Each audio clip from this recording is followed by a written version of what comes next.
Well, hello, all you wonderful people out there in YouTube land, and welcome to the Texas Special YouTube channel. For this week's O-Gauge product review, we're going to take a look at this K-Line 50-foot Illinois Central Depressed Center Flatcar. Now, this car, as I said, it's a K-Line car. K-Line, unfortunately, is no longer in production. This car was a late 90s, early 2000s car, so this was toward sort of the end of the era. I take that back. This car was built March of 2007, right there. So that puts this in the built by Lionel, K-Line by Lionel era. Couple of minor defects with this car. There's no handbrake wheel here. If there was a load on this car, it's no longer there. The lettering on this car is very nicely done. Of course, it's O-Gauge, so everything is going to be nice and big and clearly legible without needing to use a magnifying glass or the Hubble telescope. You have the Do Not Hump, built 3-07, so March of 2007. You have the reporting mark prominently featured here, IC 299721, Illinois Central. All the load, weight, and capacity information here for the car.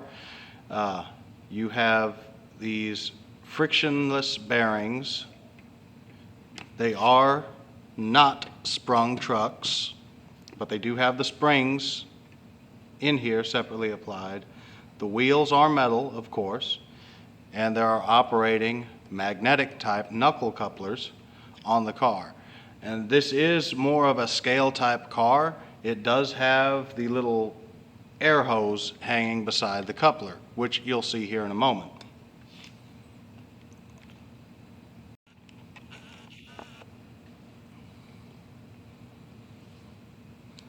Okay, so looking here at the B end of the car, again, the handbrake wheel unfortunately is missing. That is broken off. You do have the air hose with the angle cock right here and the little glad hand right here. So that is a really cool feature to have. Obviously, that's not something you're going to get on most if any of your 027 type cars, and you're not going to get it on most if any of your standard O type cars. This is pretty much a scale affair only. You have no real details to speak of. There are no polling pockets. There's no grab irons or stirrup steps anywhere on this car. So, that is a little bit of a letdown. The real flat cars of this type do at least have little grab irons here and stirrup steps so you can climb up on the car to access the handbrake. And of course, it makes securing the load easier if you can actually get up there and place chains on it and whatnot.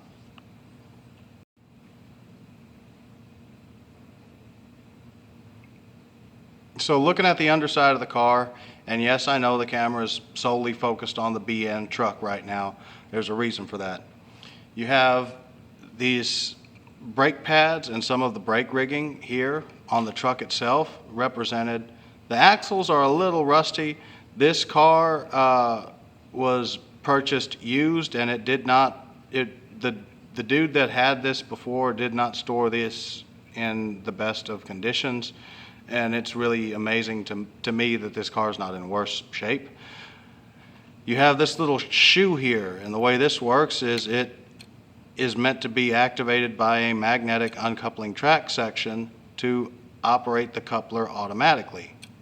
Now, as you can see, if you look right on top of the coupler between the top rear of the coupler body, look right here, and between the wheel, you'll see a little bar moving.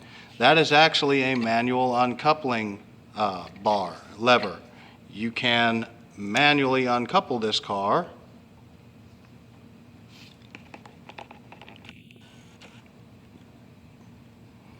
by depressing that lever in, and there you go. And of course, you can couple the car up just like the real trains would. Going back to the underside of the car, you'll notice that there really is no additional details to speak of on the underside of the car between the trucks and above the trucks. There's just, that's it.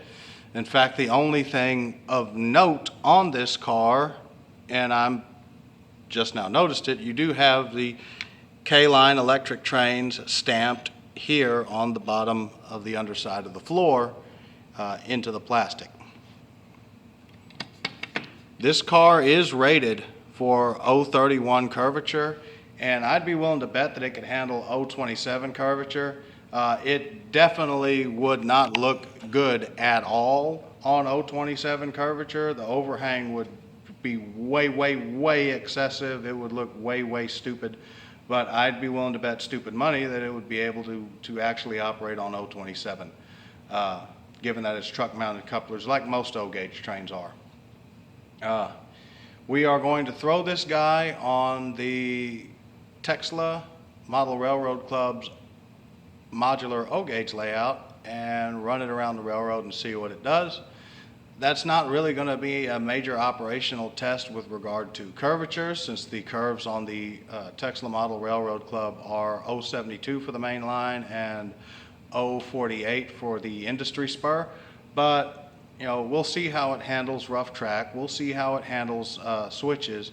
And this guy is going to be toward the head end of the train to verify that the couplers will handle the buff and draft forces being anywhere on a train.